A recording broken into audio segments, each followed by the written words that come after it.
Ja. Lukka to som 8. Tid er at de kjenner til textus receptus. Til tar mest den mottykne teksturin. Det den teksturin som man sa for hendrunar og ta i reformasjonen kom. Det den teksturin god hei givet, og i fyrstand og trus ta tauko oss mannesko mohammedanerne tar tauko Konstantinopel og ta flytt og grikkar vi handriton ut til Europa. Og så börjar man att lära grikskt i Paris och Oxford och Cambridge universiteten. Och så vaks griskur kunnløyge i Europa. Men en av grunden för att man vet att textus receptus är den sanne teksturin. Og det er at det stender ikke ønsommalt. Våst du, textus receptus kappast annars vid den alexandriska texten. Den alexandriska texten, han stender ønsommaller. Men textus receptus hever et vittne at rett. Det er at langt i 176 blev textus receptus, den teobrunalige griske handritene, blev tøyd til latin. Og hon øyde den gamla italska, eller hun var også kalla, eller den gamla latinska, hun var også kalla Itala, det kommer fra Italia. Det er tøy at i Nord-Italia og Sur-Sveis bor et folkeslag som er Waldensianer. Og tar futjen der, leo etter dem, futjen der, det vil si katolikkerne, leo etter dem øld etter øld etter øld, og tar futjen der vittne enn ta, at sommer sier at tar finna så lengt som atter til 500, sommer sier 400, sommer sier at tar genga helt atter til apostlarna. Og det er nemlig hva det gjør det. Varst du til år 311 og 12, ta Konstantin kom opp, og gjør det romerske rydget til katolskt. Inntil tas så var det kristne blanda inn i samfunnet. Men ta i teg så Konstantin røysa seg og gjøre høyen tempel til kyrkjer bare fra det til dags, men standmynda ble standande, og falsklæra kom inn, ta flyttet deg, til det gikk stått tøy inntil de ble forfyllt. Annakra funnet deg i alle tøy som statskyrkjan sier, eller ble det dripen. Og de flyttet av å ta, år 311 og 12, ned i fjellene, ned i Alpene, lengt inn i Alpen, og her er det djuperdelar, og du varst, du øyla ringt, og lengt av geng, og ringt å komme her til, tog at her er alltid kæve, men dette har følt ikke til vandest vi til, og her er fullt av hedlund til kunne krekvasse, og her bo de fra 300 til reformasjonene.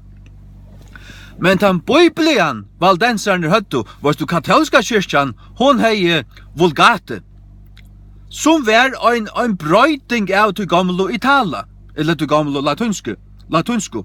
Hon ble revidera i gassareion av Kjerom, og hva var det, 420, eller var det 330, eller jeg var ikke kjørt, ja. Men Waldensianer høttu sånn egen bibel, og i varvåslo, og tar tås av italst, og tar høttu et her, og jeg skriver av et her, og ta i så reformasjonen kom, så fer man disse grisko handritene ur Grikkalandet, men så kommer fram med her Ussali og etla farno forfylto her, og de har en bibel, og hun har latøyne. Og hvordan gammel er hun? Ja, vi har alltid haft han, hvordan er langt av du bo her? Vi har bo her alltid. Ja, vi bor i Italia, men så flytter jeg ned i fjallen her av Krekvåken, og i 1500 år. Og så ser man bare der, og det er en textus receptus bibel, men av latøyne. Her stender alt ui, 1. Johannes 5:6 og alt det høyla. Stender ui her. Hatt er en sterske vittnesborer, og hatt er gjør det fullstendig solitt.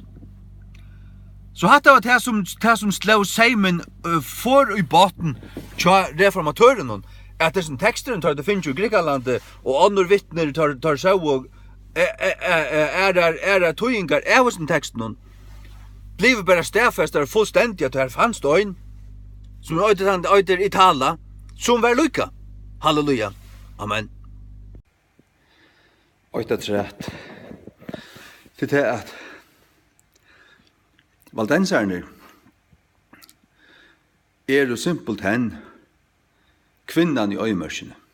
Kvinnan som ble forfyllt og flutja ut i øyemørsene, ta gjør det jo langt å ta. Ta i katolisismen kom. Katolisismen var ikke av god. Det statsreligion. Og bøynavn ble falsk. Alt skulle bare døybast, alt skulle være kristi. Men hva var frelstur? Ongen. Altså så godt som ongen. Så det som Waldensierne gjør det, det var at de trena og tro på det, og sendte det ut av prætika. Men så ble det tekner brenter, og jokken alle seg ølter. Men da reformasjonen kom, da ble det ikke reformeret. Det var omgant og frafallner. Det han varðveitt tryggvin. Og ta i Luther og Calvin tar kommet fram vi til rødt og lærerne, ta sier Pavakirkjan, heter ikke annet enn den gamla Waldensiska falslæran. Ta kjente det atter, heter det samme. Du tar det sett i skriftene. Katolisismen kallar det falslæru, men det var den sanna tryggvin. Den sanna tryggvin som Luther les i skriftene, ta han for å studere henne. Henne høtte Waldensierne varðveitt, og tar høtte varðveitt tar rødt bøyplene, oppsøkne atlar ølter. Halleluja. Og henne har vi tøtt nå til først. Nå får vi ta rødt bøyplene av førskolen. Og heldre enn at jeg nok til henne, eller bakke atter for henne, så skulle de slippe skjere med hals.